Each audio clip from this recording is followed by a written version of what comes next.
Assalamu rahmatullah. Fi ɓen nodditoray ɓe sunna hara ɓe innay ɓe moccay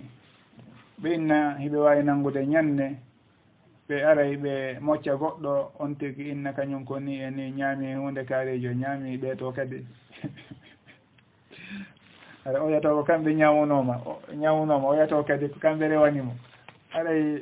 ɓen tigi aray wolugol ɗum e ɗingal haaliji waɗano yewtere ko yowndiri fi muɗum ne ɓaali yewtere nden no gasa ka feƴƴine kadi ka radio jama o naftora haɗa ngol moccugol no wona e warrede fewdo ɗo noon ko dagaki nano sharia o newniri noon ko woni moccugol ko du'agol on tigi du'ano hoore muɗum ko ɗo woni ko ɓuri moƴƴude ko yon tigi du'ano hoore muɗum ko ɗo woni moccitagol on tigi so tawi janggay fatiha ko lekki on tigi so tawi goɗɗum no musude ɗum o du'aji nelaɗo sallllahu alih w sallam ko janni kon masalan o inna allahumma rabba nnasi adhib al-ba's washfi anta ash-shafi la shifaa illa shifauka shifaan la yughadiru saqama ma ɗum o janga ɗin du'aji bimbi e kikiɗe allahumma afini fi badani allahumma afini fi sam'i allahumma afini fi basari la ilaha illa ant laawi tati ma ɗum o fawa jungo makko ngon kam mutatamo ɗon o inna bismillah bismillah bismillah a'udhu billahi wa bi qudratihi min sharri ma ajidu aw hadir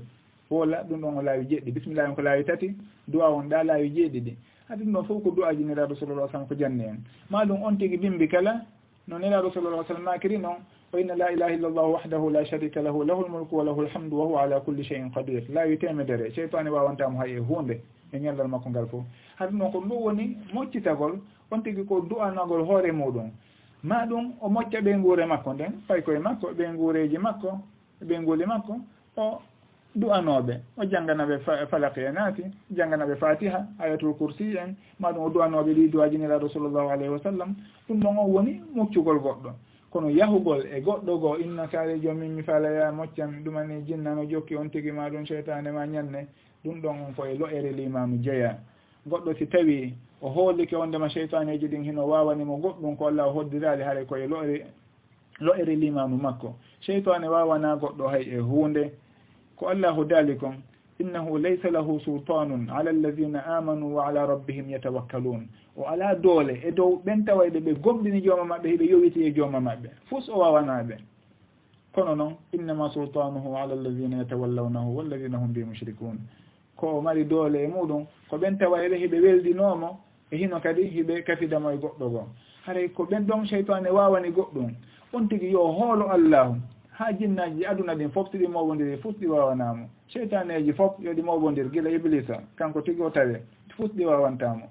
ko allahu daalikum wama hum bidarrina bihi min ahadin illa bi idnillah ko ɗum ade on hani wadde ka ɓerde makko o fiɓa ɗum kono yahugol e yimɓe inna haray ko hunde kaari jokkimo ma ɗum ɗa woɓɓe woni hay golle muɗum simar sari inna ko jokkaɓe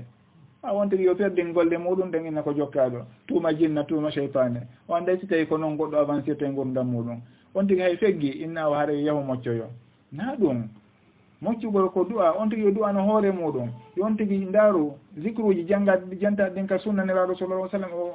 hebbinora ɗi o duumo e majji kono noon ɓe nodditoraɓe moccay ɓen ɗon no ɓe woni e warrude ni no yimɓe ɓe woni siforɗe ɗin yaada e binde ɗin fet goɗɗo o watta moccugol mecce o inna kanko himo mari ɗo place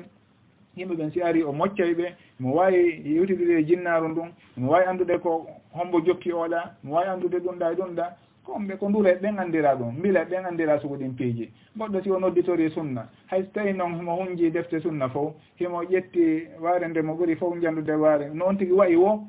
on tigi inni kañum awa ko sunna na sunna noon fes noon ko anda kon e ruqya moccugol ko du'a on tigi mo du'anto goɗɗo no hollira kadi wondema on tigi awa hino anda hey kaalijo ko moccowo ɗum ɗon andanoke e yimɓe ɓen e yimɓe moƴƴuɓe ɓen haray goɗɗo si tawi tamƴinike ha oɗo de ko ade moƴƴo inni kaarijo min de miɗo falaya du'anolan miɗo mari ɓittende hunde kaari du'anolan on tigi o du'anomo si tawi o du'antomo kono yahugol innani uditi place yimɓe ɓen yo ar mocca woɓɓe yo ar sooda tike hino ɗo ko ɗum ɗo ko ni ɗo ko ɗum ɗo yoɓete mariɗa lekki mo mari to lekki ɗum ɗon honɗum woni ɗon konngol moccugol ɗo woni ko sharia andi na ɗum ɗo woni ko sharia yamiri moccugol ko du'a tun du'a on tigi yo du'ano hoore makko iblisa woni cheytane fewde Abu Hurayra do nanguno cheytaneru ɗon mbini yo ndu accitumo ndu wonnemo goɗɗum ko nafatamo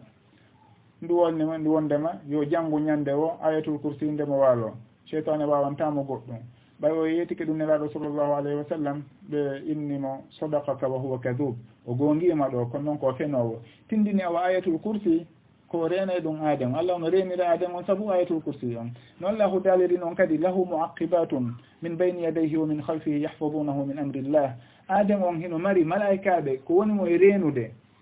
yeeso makko e ɓaawo makko fof hiɓe renamo saabu yamirore allah allah yamiriɓe yoɓe reenu on tigui haɗa ko ɗum waɗi neɗɗo e lo'ude ene wonde e jinna e cheytaneji ɗin on tigui wala ɗe yiwde kano kanji ɗi renti on tigui kono fusɗi wawana on tigui fusɗi ala e wadde on tigui saabu noon allah no immindini e makko ko renamo ɗi wawantamo hay e hunde ko noon si tawi o yeehi ha o ƴetti ɓerde makko jonniɗi he kanƴi koni hiɗi wawi wadde hunde kaari o ceernojo ɗa kanko yewtide e majji jinnaji dongal temeɗɗe capanɗe no jokki on tigui huuli ɗum awa allah accidama e ko huuli kon man amila amalan ashraka maiya fihi gayri taraktuhu wa shirka allah accidamo e muɗum awa haray on tigui yo o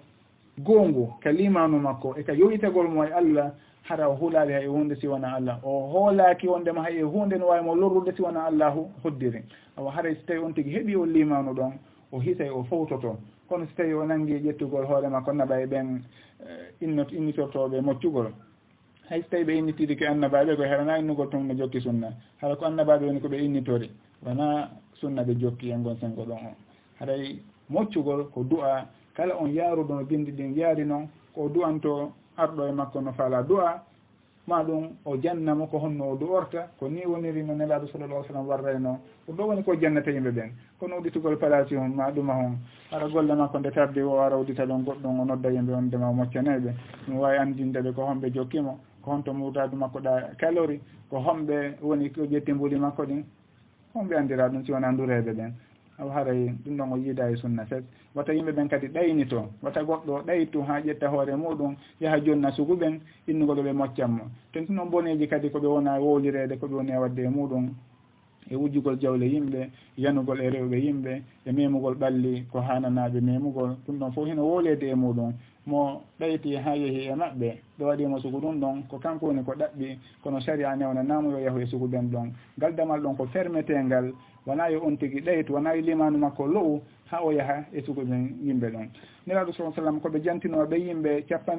guluji 90 naataɓe aljanna bi gayri hisabin wala azab hara ɓe hasbaka ɓe lettaka no jiyano e ɓen sifaji maɓɓe koɓe makuno wala yastarqun taweɓe ɓe ɗaɓɓata e goɗɗo moccanɓe wa ala rabbihim yatawakkalun koɓe yowiti e jooma maɓɓe koye dow jooma maɓɓe woni koɓe yowiti ko allahu woni koɓe hooli ɓe nanggata yahgol kaarijo moccanan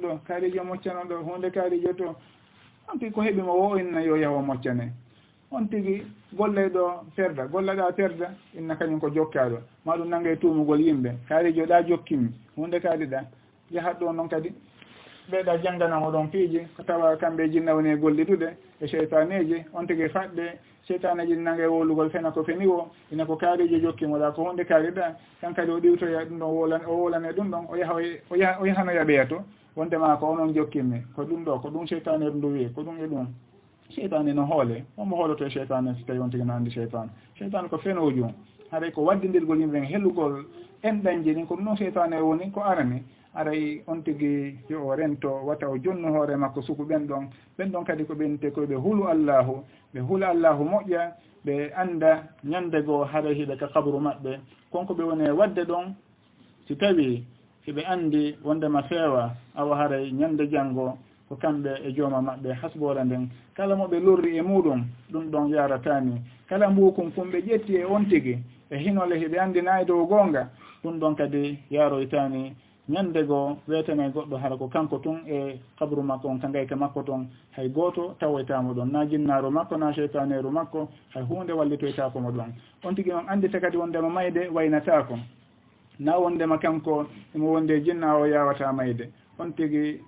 no wawi mayude nde woni o haray mayde waynatako on tigui alhaali kala mayde no wawimo tawde e muɗum wataw hoolo ɗon kanko fewdo ɗon mo wonde cellal ma hunde kaari awa yo moccirɗo yo janforɓeɗo yo ɗaynirɓeɗa no gasa janggo bimbi ma ɗon on kaari ɗon o maroye kisan o maroye ɗon nokku go haray ɗum ɗon fof yon tigui rento o huula allahu moƴƴa o anda konko woni wadde ɗon fof koko hasbiroyte ñande janngo kala ko waɗi ɗon ko ɗum ndi bindi sharia haray koko landitoyte e hinole so ala ka o fawi e muɗum ka felli haray ya waylahu wal iyadu billah wallahu taala alam